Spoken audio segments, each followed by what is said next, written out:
지난 한 주간도 말씀 따라 순례자로 살아가셨던 여러분 수고 많으셨습니다. 오늘 예배를 통해서 주님께서 주시는 위로와 은혜가 충만할 줄 믿습니다. 저는 오늘 설교에서 선택과 관련된 말씀 드리려고 합니다. 인간이라고 하는 존재는 끊임없이 선택하고 끊임없이 결정해야 하는 존재이죠. 식당 얘기를 좀 해볼까요? 점심 전인데 저는 아직도 짜장면과 짬뽕 중에서 갈등을 합니다. 또 탕수육 먹을 때 찍먹이에요? 부먹이에요? 뭐가 좋은 거예요? 그거 다 배부른 분들 이야기지요. 뭐 찍먹이면 어떻고 부먹이면 어떻습니까? 고기를 먹을 수 있는 기쁨이 있다면 뭐든지 좋을 것 같은데, 또 단무지를 먹을 때 식초를 넣어야 돼요, 말아야 돼요? 이거 가지고 또 싸우는 분들이 있죠. 옛날에 보면 와르바시라 그랬어요, 젓가락. 이걸 또 누구는 비벼야 된다, 비벼가지고 또 이렇게 그 날카로운 걸 걷어내야 된다, 누구는 거기에 독성이 있어가지고 물에 넣어가지고 그걸 빼야 된다, 하여튼 뭐 그런 논쟁들이 많았어요. 서양 요리는 더 하죠. 서양 요리는 더해요. 그래도 뭐 한식이나 중식은 그 정도로 끝나는데, 스테이크 집에 가보면 묻는 게 그렇게 왜 이렇게 많습니까? 고기는 어떻게 구워드릴까요? 그냥 맛있게 구워주면 되지. 그거를 뭐 물어가면서 나보고 선택을 하라면 내가 뭘 알겠어요. 또 샐러드에는 무슨 소스를 넣어드릴까요? 뭘 어떻게 드릴까요? 뭐 메인 요리는 뭘 고를 수가 있고 후식도 뭘 고를 수 있고, 고르는 것이 참 많습니다.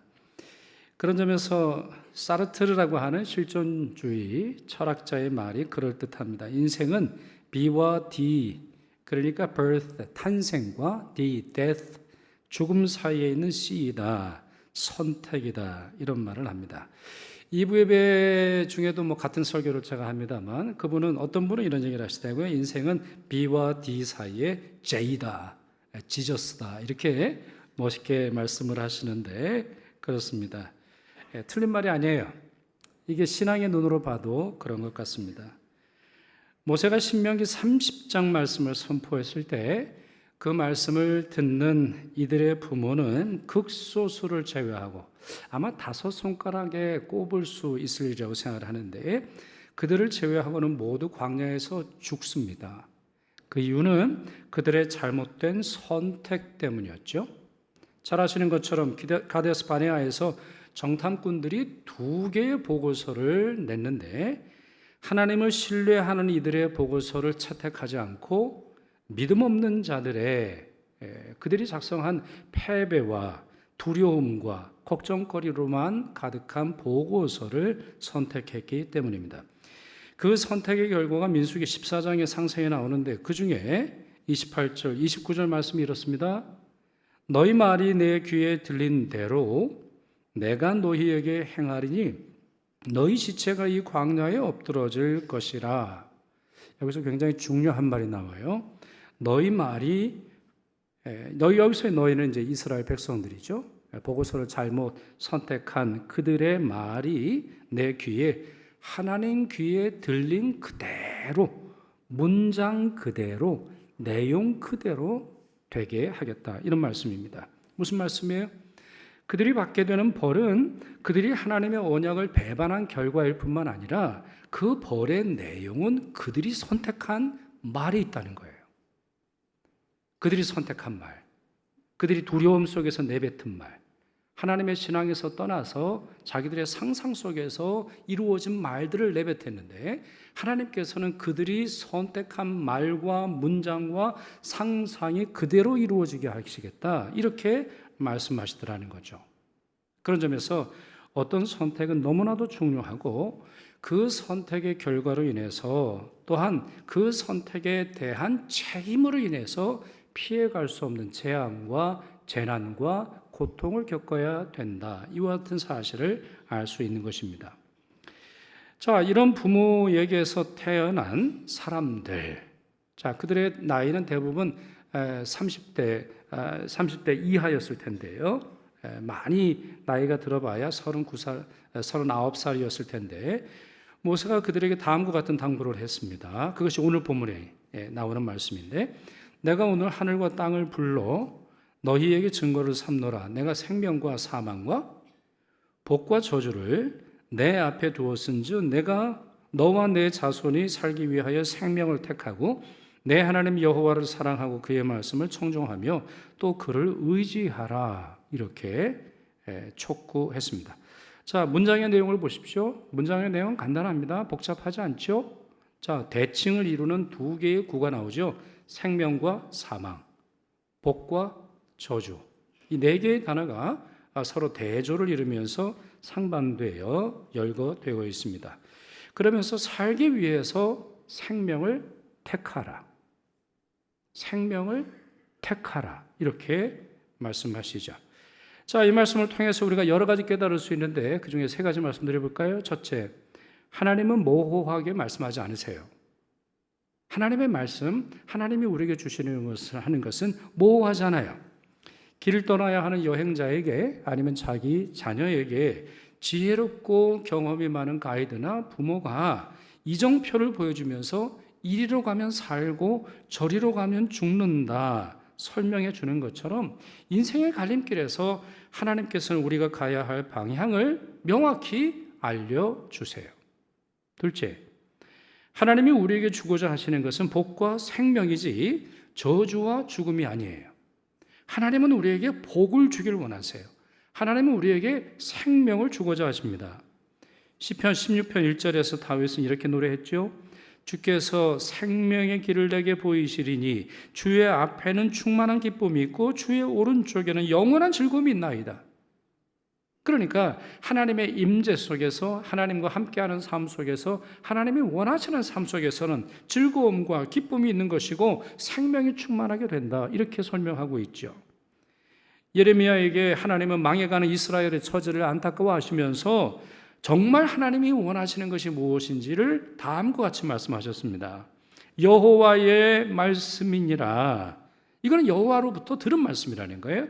지금 예레미야가 선포하는데 이거는 자기의 말이 아니에요. 자기의 추측이 아니에요. 아니면 사람들, 철학자들의 말이 아니에요. 신학자들의 말이 아니에요. 여호와께서 주신 말씀인데 너희를 향한 나의 생각을 내가 안 하니 그 하나님의 생각이 뭐예요? 평안이요 재앙이 아니니라. 너희에게 뭘 주는 것이라? 미래와 희망을 주는 것이다. 이게 바로 하나님께서 우리에게 주고자 하신 그러한 내용이라는 것이죠. 셋째, 하나님의 복과 생명을 받는 것에 있어서 우리의 의지와 선택이 필요하다는 겁니다. 자, 다시 한번 정리해 볼까요? 하나님은 명료하게 생명의 일과 죽음의 길을 정해 놓으셨고 또한 우리로 하여금 생명과 복을 받기를 원한다. 이렇게 말씀하셨는데 그 생명과 복을 받기 위해서 우리는 선택해야 한다라고 하는 사실을 오늘 본문이 설명하고 있습니다. 그렇게 모세의 강조점, 모세를 통해서 주신 이 말씀의 강조점은 택하라 이 말입니다.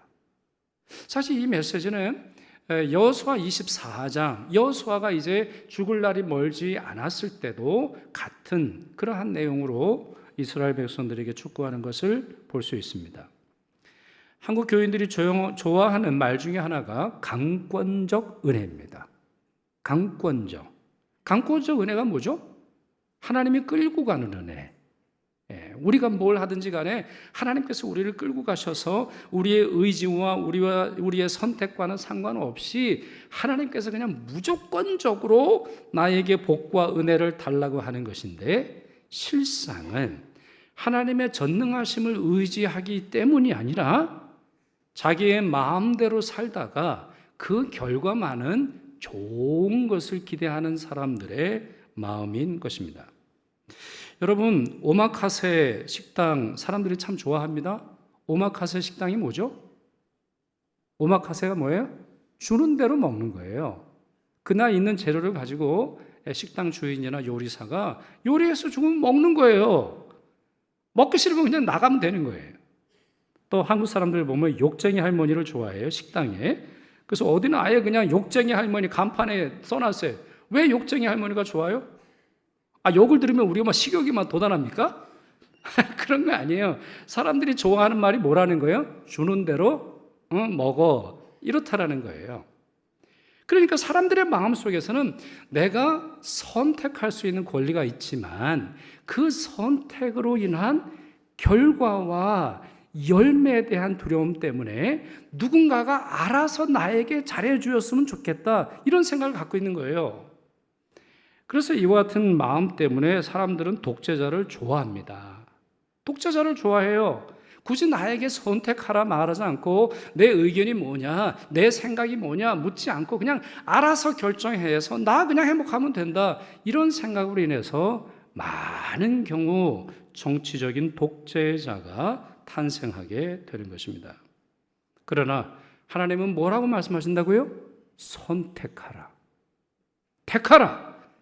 내가 너희에게 복과 은혜를 주기를 원하고 내가 너희에게 생명과 영생을 주기를 원하나 너희들은 택해야 한다, 선택해야 한다, 결단해야 한다, 결심해야 한다, 결정해야 한다. 하나님께서 그렇게 말씀하신다라는 것이죠. 그러나 이상하고 불행하게도 사람들은 생명이 아닌 죽음을, 복이 아닌 저주를 선택하며 살아갑니다. 아담과 하와를 보세요. 모든 것이 완벽하잖아요. 모든 것이 행복하잖아요. 뭐가 부족합니까?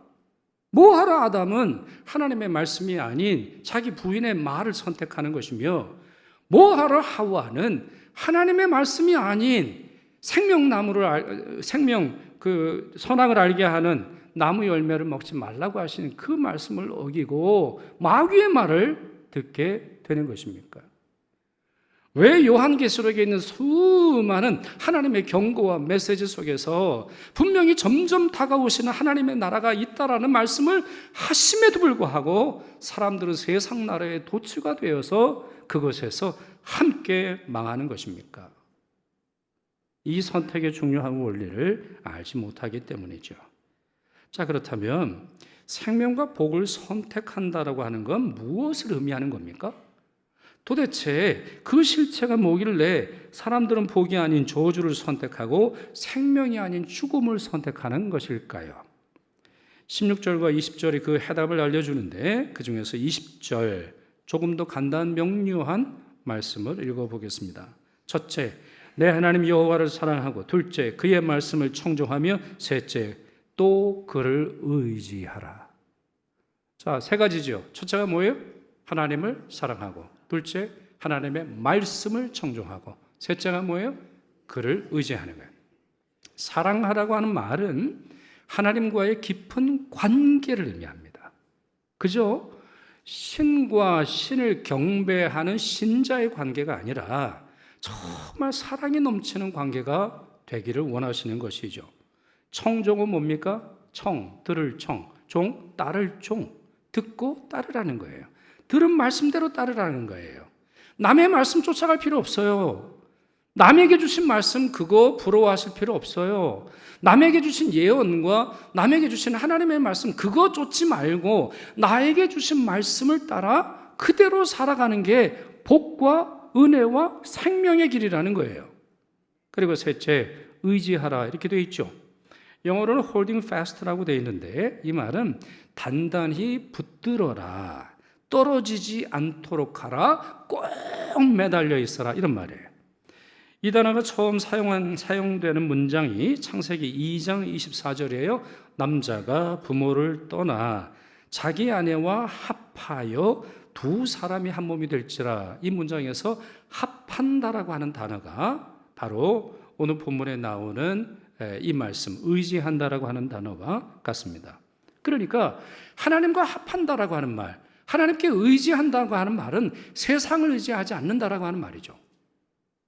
한 손으로는 하나님을 붙들고 또 다른 손은 세상을 붙들어서 이 점점점 격차가 나는 이 세상 사이에서 갈등과 고민과 고통을 겪지 말고 세상을 붙드는 손을 놓고 오직 하나님만 붙들어 사는 그 삶을 의미하는 것입니다.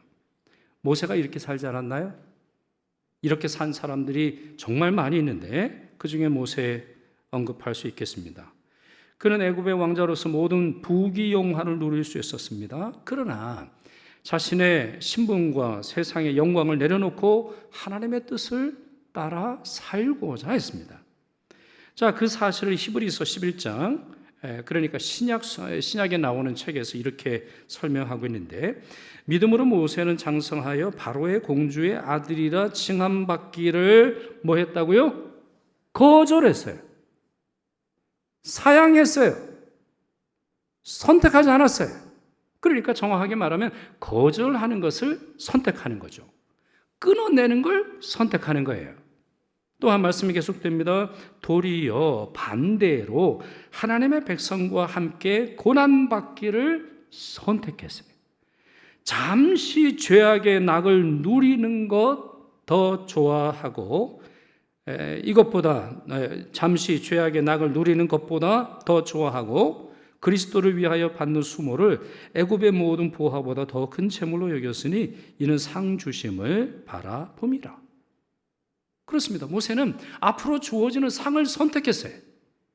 지금 이 세상에 주어지는 어떠한 부귀 영화보다 미래에 주어지는 저 천국과 그리고 죽음 너머의 세계에서 기다리는 자기에게 주실 그 상을 선택한 거예요. 그렇기에 모든 부귀 영화 받는 걸 거절하고 있잖아요.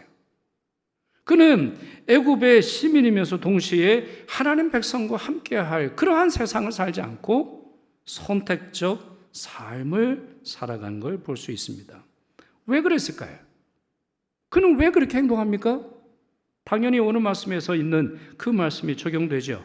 하나님을 사랑하고 그 말씀을 청종하며 하나님을 의지하고자 했기 때문 아니겠습니까? 사울은 그 반대로 살은 대표적인 인물입니다. 그 반대로 살은 사람. 그 한 장면이 사무엘상 15장에 잘 기록되어 있죠. 자, 하나님께서 이 사울에게 명령하십니다. 아말렉의 모든 것을 진멸하라. 진멸이 뭐예요? 그냥 다 죽이는 거예요. 다 없애는 거예요. 그러나 사울은 백성의 눈치를 보고는 좋은 가축을 남겨둡니다. 그러면서 핑계를 하나 대는데 제사를 드리려고 이러한 가축을 남겨뒀습니다. 이렇게 말을 해요. 근데 여러분, 이게 정말 얼마나 쓸모없는 말입니까? 하지 말아야 하는 말입니까? 만약에 그렇다 할지라도, 아니면은 변명하거나 핑계를 댄다 할지라도 절대로 그런 말을 해서는 안 되는 거예요. 그럼 풀어보면 이런 말이 되는 겁니까? 하나님께 좋은 것을 드리려면 이 땅에서 있는 것 중에 하나님께 뭔가 좀 드리고, 하나님께 건축헌금도 드리고, 하나님께 11조도 좀 하고, 하나님이 주시는 사명에 집중하려면 도둑질도 좀 하고, 범죄도 저지르고, 탈세도 하고, 사람 눈치도 봐야 하는 것이니 하나님 그런 줄 아십시오. 내가 하나님께 더 좋은 걸 드리기 위해서 이러한 탈법과 불법을 저지르는 중이니 양해해 주세요. 이렇게 말하는 거하고 뭐가 다릅니까? 그러나 사무엘 선지자가 전한 하나님의 평가는 정말 달랐습니다. 하나님께서 단순히 진노하시는 정도가 아니라 그를 버리십니다. 그를 버리세요. 자, 그 말씀이 사무엘상 15장 22절, 23절에 나와 있지요. 우리 같이 읽겠습니다. 여호와께서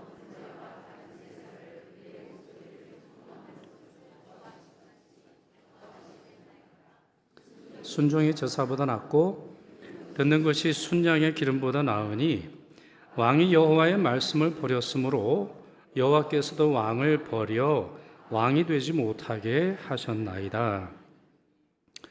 자, 이 말씀에서 우리 가슴을 좀 쳐야 하는 말씀이 뭐예요? 저는 23절에 왕이 여호와의 말씀을 버렸으므로 이 말이에요. 그러니까 사울이 말하려고 하는 바는 뭐예요? 말씀 없는 제사, 이 정도로 충분하다고 생각하는 거 아니에요? 자기의 귀는 막고 입만 여는 그러한 제사 아닙니까? 하나님의 말씀을 어기고 일상의 삶에서는 하나님의 말씀과 전혀 상관없이 살다가 일주일에 한 번 와서, 일주일에 한 번 교회 와가지고 사우나에서 한번 때를 확 밀면 막 얼마나 막 신납니까? 때가 둥둥 떠내려갈 때마다 막 사람 마음이 그냥 환해지는 것처럼 그렇게 행동하는 이 사울의 모습을 발견할 수 있습니다. 그런데 하나님은 어떻게 행동하십니까? 네가 내 말을 버렸으니 내가 너를 버린다. 너의 기도를 받지 않는다. 너의 제사를 받지 않는다. 너의 노후를 받지 않는다. 이게 아니에요? 너를 버린다. 이렇게 말씀을 하시는 것이죠. 그렇습니다. 하나님은 순종이 결여된 예배를 가증히 여기십니다. 하나님은 아무 생각도 없이 예배에 와 있어서 1시간만 잘 있다가 축도 받으며 하나님이 복을 주시겠다고 생각하는 그와 같은 마음을 가증히 여기십니다. 아니면 우리가 인위적으로 만들어낸 우리의 이데올로기, 우리의 정신, 우리의 사상, 아니면 이 세상 생각 속에서 물들어 있는 우리의 생각으로 말미암아 만든 뇌물성 예배. 뇌물성 예배가 뭐예요? 적당한 걸 드리고 많은 것을 받으려고 하는 그와 같은 제사를 극도로 싫어하십니다. 그런 것들은 우상 숭배와 다를 바가 없는 것이죠. 그렇기에 성경에서는 이와 같이 잘못된 예배에 대한 경고의 말씀이 정말 많이 나오는데 잠언도 그렇죠. 잠언 21장과 28장은 이렇게 경고합니다. 공의와 정의를 행하는 것은 제사 드리는 것보다 여호와께서 기쁘시게 여기시느니라. 여러분, 물론 이거를 이분법적으로 생각하면 안 돼요. 그래서 우리는 제사를 드리지 말고 예배를 드리지 말고 주일날 모이지 않고 우리가 공의와 정의를 행하는 곳에 나아가자, 이렇게 생각하시면 안 되는 거예요. 왜요? 제사가 공의와 정의 아닙니까? 우리를 바르게 하시는, 우리를 정의롭게 하시는, 우리를 의롭게 하시는 하나님의 가장 놀라운 선택과 은혜가 예배의 자리이기 때문에 예배를 놓고 다른 걸 논할 수 없는 거예요. 또한 더 나아가서 잠언 28장 9절, 사람이 귀를 돌려 율법을 듣지 아니하면 그의 기도도 가증하니라. 너무너무 두려운 말씀이에요. 너무너무 충격적인 말씀입니다. 그렇습니다. 말씀 없는 기도는 가증한 거예요. 단순히 응답받는 기도냐 응답받지 못하는 기도가 아닙니다. 하나님이 가증히 여기시는 그런 기도예요. 귀를 막고는 입만 열고서 하나님께 복을 달라, 하나님께서 내게 뭔가 말씀하려고 하시는데 하나님 괜찮아요, 난 듣기 싫어요, 난 충분히 알아요, 난 모태신앙이에요, 나 목사예요, 나 장로예요, 나 권사예요, 우리 집안 대대로 지금 몇 대째 하나님을 섬기는 그런 집안인데 뭐 내가 필요하겠어요? 하나님 그만 좀 얘기하시고 내 말만 들으세요. 이와 같은 태도를 가증히 여기신다는 거예요. 성도는 귀를 열고 청종하며 하나님께 붙어 있어야 복과 은혜가 있는 것이지, 하나님을 이용하고 귀를 닫으며 청종이 아닌 하나님으로 하여금 내 말에 청종케 하는 거, 그거 우상 숭배 아니에요? 내가 하나님 자리에 올라가는 거 아니에요? 그게 바로 하와를 범죄하게 한 사단의 속임수 아니에요? 네가 하나님처럼 되리라, 하나님처럼 눈이 밝으리라, 하나님처럼 지혜로우리라. 우리 자신을 과대평가하게 함으로 말미암아 생명과 복에서 떠나게 하는 것, 그게 바로 첫 번째 인류의 유혹입니다. 우리가 살아가는 세상 수많은 유혹, 또 거짓된 약속들이 가득해요. 번영과 행복을 약속하지만 결국 우리를 사망과 파멸로 이끄는 수많은 길들이 있습니다. 돈의 길, 명예의 길, 쾌락의 길, 권력의 길, 오락과 명성의 길 등등 말입니다. 그러나 성경은 분명히 말합니다. 이러한 것들이 일시적인 만족은 줄 수 있을지언정 이와 같은 것은 중립된 것이라고 혹시나 인정할 수 있다 할지라도 참된 생명과 영원한 복을 줄 수 없는 것입니다. 그러니 사랑하는 여러분, 어떻게 하면 좋을까요? 이것이 바로 오늘 우리에게 주신 말씀의 의미인데, 신명기 30장 19절과 20절의 말씀의 의미인데, 그럼 우리는 어떻게 하면 좋을까요? 두 가지 말씀드리죠. 첫째, 모든 일에 있어서 하나님을 사랑하고 모든 일에 있어서 하나님의 말씀을 청종하며 모든 것에 있어서 하나님을 의지하도록 시도하고 노력하고 한번 해보고, 실패했으면 다시 그것을 해보고 시도해보고 노력해 봐야 합니다. 이거는 회개하는 걸로 해결되는 게 아니에요. 왜 그럴까요? 좋은 선택은 좋은 선택의 경험에서 오는 거예요. 사소한 것도 하나님을 사랑해서 선택할 수 없다면, 먹고 마시고 오락하고 이 세상에서 즐기는 수많은 일들 속에서 하나님의 말씀을 떠올릴 수 없다면 정말 여러분의 인생에 결정적인 책임을 지어야 하는 선택을 어떻게 잘할 수 있겠습니까? 그러니 사랑하는 성도 여러분, 이렇게 살아보십시오. 악한 말과 선한 말 중에 여러분은 무엇을 선택하셔야 되겠습니까? 악한 말과 선한 말, 무엇을 선택할까요? 당연하죠. 선한 말을 선택하는 겁니다. 사실 성경에서 나오는 가장 많은 경고 중에 하나가 제발 입 조심하라. 제발 혀를 함부로 놀리지 마라. 이거 아니에요?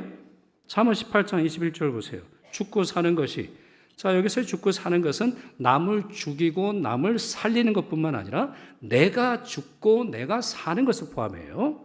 자, 여기에 뭐에 달려 있어요? 이것이 무엇에 달려 있어요?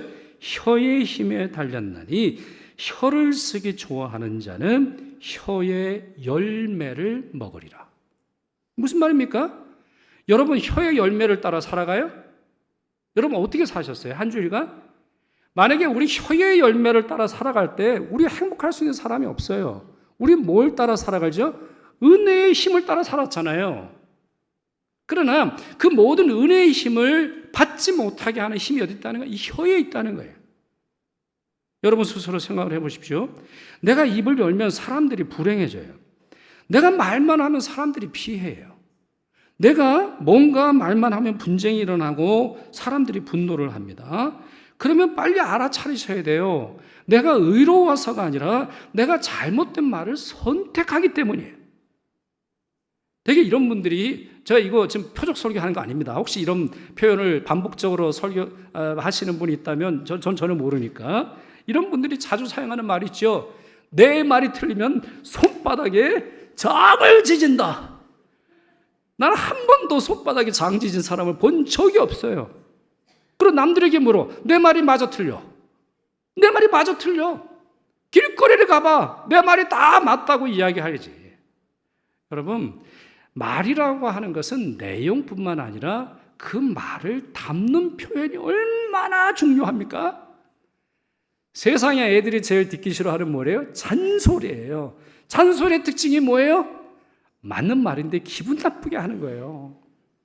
우리는 선천적으로 잔소리의 대가예요. 우리 모두는. 여러분은 뭐 안 그린 것처럼 지금 저를 아주 그냥 선한 눈으로 바라보고 계시지만 우리는 입을 열면 잔소리야. 뭐예요? 맞는 말을 기분 나쁘게 해. 그 맞는 말을 원래 하려고 했는데 그 말 때문에 안 하고 싶게 만드는 아주 독특한 천부적 능력이 우리 가운데 있어요. 그러니 뭘 해야 돼요? 선한 말을 하려고 노력하셔야 돼요. 맞는 말뿐만 아니라 그 말을 표현하는 방식에 정말 친절함이 있어야 하는 것입니다. 예배와 오락의 갈림길에서 무엇을 선택해야 합니까? 당연히 예배죠. 분노와 친절의 갈림길에서 뭘 선택해요? 친절이죠. 게으름과 열심 중에 열심을, 복수와 용서 중에는 용서를, 섬김을 받는 것과 섬기는 것 사이에서는 섬기는 것을, 순결과 간음 중에 뭘 선택을 해야 돼요? 당연히 순결이죠. 일확천금을 노리는 여행수와 근면하고 성실한 노동 중에 뭘 선택해야 돼요? 노동이죠. 일하는 거죠. 한몫 쉽게 돈 버는 것이 아니라 성실하게 일함으로 말미암아 주님이 주신 은혜의 힘을 따라 살아가고자 노력을 해야 되죠. 예배를 드릴 때 졸음이 오는 건 어쩔 수 없다 치더라도 그러면 토요일 날 일찍 자는 거는 선택할 수 있잖아요. 예배 중에 핸드폰이 울리는 거, 오늘 예배 중에 핸드폰이 안 울렸어요. 지금 이거 하는 거예요. 네, 요즘에 너무 많이 울려서. 아니, 예배 중에 누군가 전화하는 거는 내가 막을 수 없잖아요. 그러나 예배 드리기 전에 그 핸드폰을 꺼놓는 건 선택할 수 있잖아요. 왜 선택할 수 있음에도 불구하고 안 하다가 여러분의 예배를 방해하고 왜 남의 예배를 방해하는 거예요? 그러면서 왜 어쩔 수 없는 것처럼 행동을 하십니까?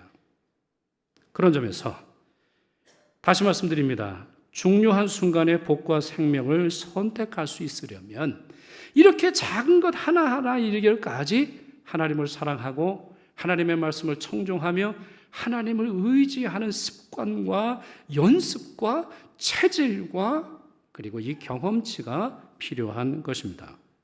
그런 점에서 여러분들이 잘못 선택한 것으로 인해서 문제가 발생했다 할지라도 하나님을 원망하지 마세요. 왜 하나님을 원망하세요? 여러분이 그렇게 선택해놓고. 둘째, 앞선 세대의 책임이 굉장히 중요해요. 앞선 세대의 책임. 자녀들을 잘 가르치고 그렇게 살아가도록 촉구해야 됩니다. 또한 자기 자신도 그렇게 살아야 하겠죠. 그렇게 오늘 본문 19절 하반절에서 모세는 너와 내 자손이 살기 위하여 생명을 택하라 이런 말을 해요. 너와 너 자손이 정말 살기 위해서 너는 생명을 택해야 한다 이런 말씀을 하고 있습니다. 그러니 이 말은 무슨 말이에요? 굉장히 뼈 있는 말이에요. 너희 부모들처럼 살지 말아라. 너희 부모들은 잘못된 선택으로 말미암아 너희들 고생했고 그 세대는 소멸해야 하는 세대로 살았음을 설명하고 있는 것입니다. 그런 점에서 여러분이 자녀들에게 사소한 것이든 중요한 것이든 하나님을 사랑하고 그 말씀에 청종하며 하나님을 의지하도록 부지런히 가르치셔야 하겠습니다. 이제 말씀을 맺죠. 자, 오늘 말씀은 모세의 설교 중에 마지막 설교입니다. 마지막 설교, 그의 인생에 그의 나이는 120세가 되었고 그의 설교를 듣는 회중은 아까 말씀드린 것처럼 많아야 39살 정도였어요. 그 젊은 세대에게 오늘 메시지를 전했습니다. 이 사실을 기억하시길 바랍니다. 어떻게 보면 이것이 우리 자녀들에게 해야 할 유언이 아닌가 싶어요. 우리 자녀들에게 물려줘야 할 신앙의 본질이 여기 아닌가 싶습니다. 실제로도 보면 그래요. 우리 초대교회는 디다케라고 하는 헬라어인데요. 우리 초대교회의 교훈, 가르침, 어떤 주일학교 교재와 같은 그런 책이 있는데 그 1장이 뭐냐? 생명을 택하라 이 말이에요. 생명을 택하라. 그리고 그 첫 번째가 하나님을 사랑하라. 그리고 이웃을 사랑하라고 하는 주님의 말씀을 택하는 것이야말로 생명을 택하는 것이다. 이렇게 설명하고 있습니다. 사랑하는 여러분, 여러분의 자녀들이 선택하도록 도와주세요. 제가 누누이 말씀드리잖아요. 반복해서 말씀드리잖아요. 한국 우리 부모님들의 큰 문제 중에 하나가 뭡니까? 이런 거예요. 자, 우리 집이 지금 어려워요. 우리 집이 지금 거의 망하게 생겼어요. 그래서 애가 이제 걱정합니다. 엄마, 우리 어떻게 하면 좋아? 나 학원비 어떻게 해? 내 친구들 다 아이폰 쓰고 있고 핸드폰 나 가져야 돼. 그러면 이제 우리 부모님들이 뭐라 그래요? 걱정하지 마. 아빠가 다 해줄게. 이런단 말이에요. 그리고 나서 꼭 하시는 말씀이 있어요. 뭐예요? 너는 쓸데없는 생각하지 말고 뭐만 해? 공부만 해. 이러니까 공부만 해요. 또 애들이. 공부만 해. 좋은 학교 나오면 뭐합니까? 부모에 대한 사랑을 제대로 압니까? 공부 많이 해서 박사가 되면 그 인격이 성숙하던가요? 그래요. 대학 졸업장이 넘치고 똑똑한 사람들이 그렇게 많은데 세상이 점점 좋아지고 있는 거예요? 아니에요. 부모님들의 말대로 되고 있어요. 공부만 해. 그러니까 애들이 학교 다닐 때만 반짝 빛나고 그게 나오면은 전혀 맥을 못 추잖아요. 누구랑 결혼할지도 몰라. 누가 자기 짝인지도 몰라. 내 천직이 뭔지 몰라. 내 재능이 뭔지도 몰라. 평생 몰라 하다가 선택하지 못하는 인생 속에서 그냥 살아가는 게 요즘 청년들 아니에요? 그 책임을 누가 지셔야 되는 거예요? 그러니 사랑하는 여러분, 솔직하게 얘기하셔야 돼요. 애가 아무리 때를 쓴다 할지라도 야, 우리 집 나이키 못 사줘. 우리 집 힘들어. 지금 얼마나 불황인데 지금 장사가 얼마나 안 되는데 너도 돈 벌어. 너 지금 너 책임을 다하고 아들로서 딸로서 너도 책임을 져야 할 일이 우리 집안에 있는 거지. 이렇게 가르치셔야 돼. 그래야 자기 인생에서 자기가 중요한 결정을 내릴 때 바로 결정하는 거예요. 그때 가서 여러분 찾을 거예요, 애들이? 그때 가서 여러분을 찾으면서 엄마 나 어떻게 해야 돼? 이렇게 묻는 아이를 기르고 싶으신 거예요? 아니죠.